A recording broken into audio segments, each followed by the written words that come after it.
ሰው ለመጥላት በቂ ምክንያት ያለኝ ሰው ነኝ ያለ ምክንያት ስለተጎዳሁና ህይወት ምርጫ ስለሆነ ይሄኛውን ማንነትን ተመርጠዋለህ እንጂ መጥፎም ለመሆን እድሉ አለ።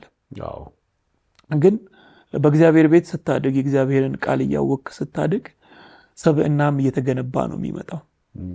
የማንበብ ልምዶችም ነበሩኝ። ህግ ደግሞ ስትማር ማንበብ ግዴታ ነው።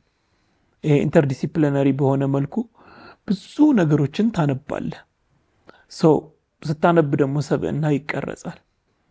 እንደዛም ቢሆን ግን ይሄኛው ዓላማ ያለው ዳግም አይደለም። ያኛው ዳግም በራሱ ጥሩ ነው፣ በራሱ ጠንካራ ነው፣ በብዙ ፈተናዎች ውስጥ የሚያለፈ ነው። ግን ቢሆንም ለዚህኛው ዳግም በዚህኛው መልኩ ሊታወቅ የሚችል አይደለም። ጥሩ ዳኛ ሊሆን ይችል ይሆናል ወይ ጥሩ ጠበቃ ሊሆን ይችላል። 1000 2000 5000 10000 ሰዎችን በህግ ልረዳ ይችል ይሆናል።